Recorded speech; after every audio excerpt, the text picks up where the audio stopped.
So I'm going to go through this slightly quicker than I would normally do. Can I just say I thought the quality of ideas were really, really, really, really high. There's some great ones there. And I know it's probably a little bit challenging for those of you who came up this morning and pitched an idea, and then people came around it using Ada's phrase, a magnet idea, and now you've got a whole set of different ideas, right? That must feel a bit weird. We're doing a couple of things today. One of the things we're doing is obviously helping you think about how you develop your ideas, the ones you brought with you. But the other thing we want to do is kind of help you all understand how these processes and tools and ways of working can be taken away and used on the idea that you had. Yeah? So it probably feels a bit uncomfortable to work on somebody else's idea all day. Probably feels even weirder to have your idea just ignored after you pitched it. But trust me, this will all be useful later. I'm going to talk at you for a bit, and then you're going to do an exercise. And what we're going to talk about is this stage on the spiral. We're going through this incredibly fast, of course. And I want to reiterate, this isn't linear, okay? So it's not always the case that you will go through exploring opportunities and challenges to generating ideas, to developing and testing them. Sometimes you will get a new insight about the opportunity or challenge, and you'll be going back and redoing that piece. But what I want to do now is just talk to you about different ways you can develop and test your ideas.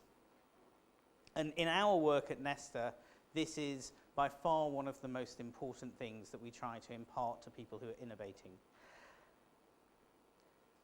So, in the interest of doing it quite quickly, there are just lots and lots of ways you can test your ideas. Market testing, piloting, formal randomized control trials, you can set up experimental zones. I won't go through them all here, but I'm sure some of those labels are familiar to you. The point is that it's almost inconceivable that your idea will come out of your head fully formed and functional and a good fit to the problem. That's almost impossible that might happen. Probably happened to Einstein and people like that, but it doesn't happen to most mortals.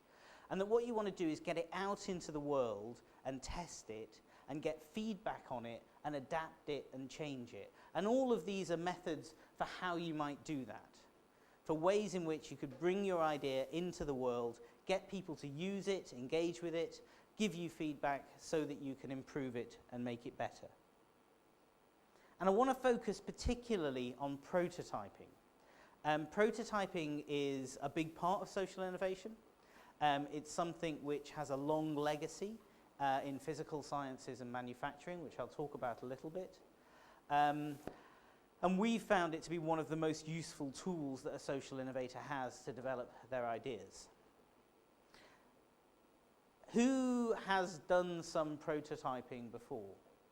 Who knows what I'm talking about? Okay, so a few of you have done it, so bear with me, this will be boring for you, but So why would you prototype? And a prototype means to make your idea tangible, to make it physical, something that people can engage with, okay? We'll come back to examples of how you do that. But why would you do it first? Well, it is about making ideas tangible, right? As a bureaucrat, that was my background. A lot of my art was writing things on pieces of paper, writing reports for committees and things. Actually, it's quite hard for people to communicate the real substance of something and how it's going to work and to test it in practice just through words. So making it physical, making it tangible is an important part of testing something. Prototyping allows you to fail early and at low cost. The point to prototypes is they should be cheap, and it shouldn't matter too much whether they work or not. You don't go into prototyping to prove that your idea is right. You go into it to learn about what is wrong and what could be better. It's a very important mindset. Too often people launch their ideas into the world, and what they're trying to do is defend them as this is the best idea, I've thought this through, this is right. With prototyping, you're doing it in order to find out what's wrong, in order to find out what doesn't work. It's a great way of engaging users, stakeholders, and others. And one of the things we encourage people to do is at the later stages of prototyping to do it with real people and to do it with the people who you want to pay for your service. So if you want government to ultimately pay for your service, get them involved in the prototyping phase.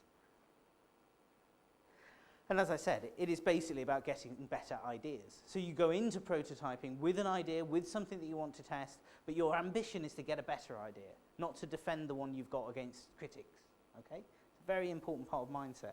And just to give you the contrast, you want to make ideas tangible rather than writing proposals. Writing proposals is still important, and as a grant giver, I get people to write things down, tell me what they're going to do, but I also want to see it.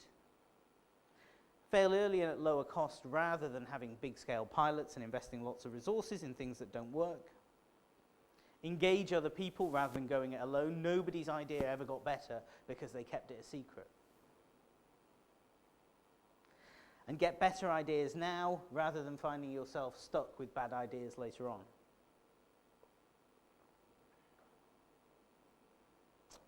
So nobody talks about prototyping in the UK without talking about this. Do you know what this is? Dyson. You have Dyson. This is brilliant. I thought it would be a cultural problem that you might not have this product. This is, that would have been a nightmare, right? I went to America once and talked about bin lorries, and nobody had a clue what I was talking about. They're garbage trucks in America. But this is the twin-cylinder, bagless vacuum cleaner produced by Mr. Dyson. And the interesting thing about Dyson's vacuum cleaner is he spent 5 years and created 5,172 prototypes before he sold one at all, before he even manufactured one at a commercial scale. It's absolutely common in the manufacturing process to go from early sketches, which are a kind of prototype, through to more detailed drawings, through to making things in cardboard. These days, producing things with 3D printing makes it very low cost to prototype things, and you test them on the basis that you want to know what's going to go wrong with them. You want to know what isn't going to work. And when you're designing a new product, it's core to what you do. Prototyping's also become quite an important part of the software industry. And for those of you who were here yesterday, you heard me talk about this already, but I think that the software companies did something absolutely amazing. They persuaded us that it was okay for them to put out products they hadn't finished yet, get us to pay for them, to get us to give feedback to them on how they could be better, yeah? And we as consumers are all like, that's fine, that's great. In fact, people want the beta version of products, right? There's cachet there. I think it's an amazing trick that they pulled. And the question that we ask ourselves is, well, what about if public services and social enterprises and charities adopted that a little bit more? So what if they went out to citizens and said, hey, we've got an idea which solves a social problem. It's not finished, but we'd like you to come and help us fix it. And what we find whenever we do that is that people are really engaged by the idea. In the UK, there's a thing called the Government Digital Service, which adopted that approach to building a new website. So we went in the UK, we've just gone from 4,000 government websites to 1. And it was built in a beta process. So it was launched on the public saying, all the 4,000 other websites are still there, but we're trying out this new one. You guys give it a go and give us some feedback and we'll improve it. And it just won the UK Design Award, beating all sorts of buildings and things. But the beta movement, I think, is really important because it teaches us that people actually like to be involved in the design and completion process. So prototyping social innovations. This is bringing your idea to life, making it tangible. And basically, there are 3 ways you might do this, right? This is a kind of model that we have. It's available on our website. So you might build it, you might act it, or you might show it. And guess what? You're going to be doing that this afternoon with your ideas. So let's just go through each of them. Build it. I'm a massive fan of Lego. Anyone else like Lego? Right, brilliant, good, some enthusiastic Lego fans. You can do this with paper, you can do it with anything. The point is that using Lego or some sort of physical manifestation of the space in which people interact with your idea enables you to think about how it works differently. I haven't got the photo here, but one of our staff at Nesta led a project where they prototyped a new pharmacy. So this was a pharmacy in a hospital where people collect their drugs, and it just wasn't working. Lots of queues, they had lots of antagonism, and so they ripped out the whole space and they rebuilt it in cardboard. And they actually got people to use it for a week, and then they rebuilt it, taking the lessons from that first week in cardboard. They have now eventually rebuilt it properly, but what they were able to do, because they built it in cardboard, is get people to interact with it before they spent their money. Anyway, building it can be a really useful way, particularly when there's something about physical flows or interactions, so it might work for your using beauty. Who knows? I don't know what that means. Acting it. So this is about role-playing. This is about acting out the conversations that might happen in relation to your service. So over there, I think there was an idea about classrooms being playrooms. And what you might do if you were prototyping that is say, okay, let's just try that out. How does that work in practice? How are people going to behave in that scenario? How do they relate to each other? This is an operating theatre that's being redesigned by people without using any operating theatre equipment, just using the stuff around them to replicate the conditions of an operating theatre.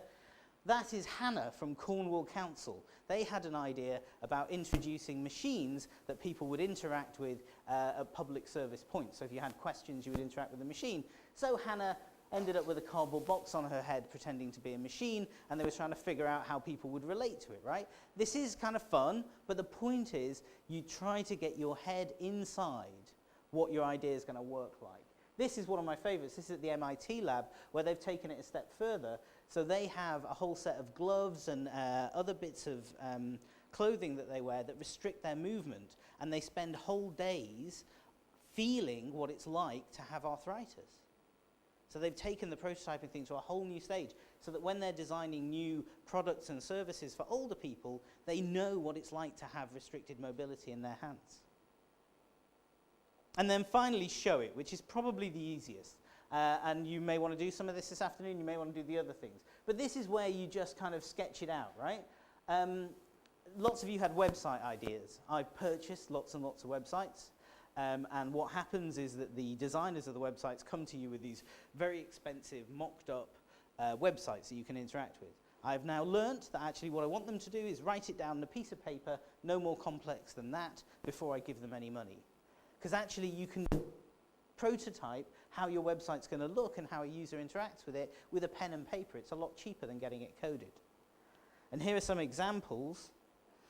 So this was, we did some prototyping around waste. This was a project which we've been running to try and find solutions to the waste challenge in the UK. And these guys had a project called the Wood Doctor. And as you can see, they sketched out on a very simple piece of paper waste potential, wasted materials in a skip, opportunity shops, collection services, and all they did was try to make their ideas graphic and visible. On the same day, some guys called the London Orchard Project did that. I have no idea what their project was at all. It's got something to do with apples and the person feeling unhappy. I think, try to do that. Don't try to do that. It's quite hard to know what they were prototyping. The point I'm trying to make with those pictures is this prototyping isn't just for fun. The idea here is actually to test, is this going to work? What's it going to feel like? Hang on, what about this customer? What about that type of customer? How will they interact with it? Now, does that make any sense at all? Are you up for doing a bit of this? Go on. Well, if you say no, we could just go outside. It's quite sunny. So you've got your ideas. You've got two, yes? So you guys have got Design School for Social Change and Use Beauty. Don't you wish you were in this group? So just pick one of those, and the thing that you need to do in the next 5 minutes is agree what is it you're going to prototype. What are you going to test? I was going to use you as an example. I'm going to use a different one because that's too hard. So over here, cannot access healthy food, okay? So there's a health audit there, right? So let's say we decided, is that one of your two? Okay. Yeah, it is. So let's say that you decided that you were going to prototype the health audit, right? So I don't know how that's going to work, so I'm just going to say my version of it. So what you might decide to do is there's a point at which in somebody's life they're going to get a health audit, and what we're going to do is figure out what does that look like, which service are they going to, is it a doctor, what form are they going to fill in, and a couple of you are going to play the people who are experiencing that health audit, and they're going to say, what does it feel like to have to answer these questions? Do you see what I mean? So that's the kind of exercise I need you to engage in. So for 5 minutes in your groups, very quickly, just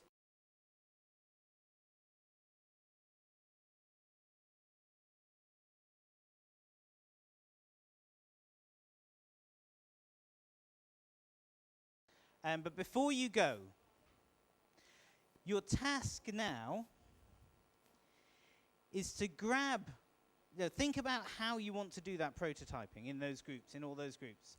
So do you want to act it out? Do you want to draw it on a piece of paper? Somebody has to finish this session with a cardboard box on their head, because otherwise I will have lost my flawless record of that. There's a whole load on this table of different materials. There's some pens, there's some, is the Lego here? There's Lego in the back, so someone wants the Lego, right? There's cardboard boxes, right?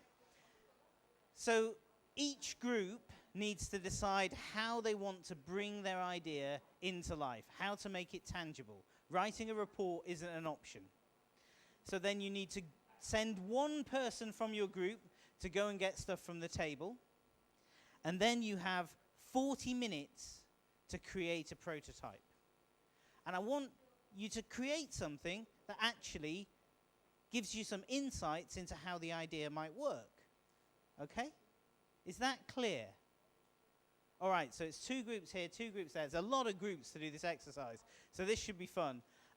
So whoever gets there first will get the Lego. But you need to decide how you want to do it, get your stuff, and get going.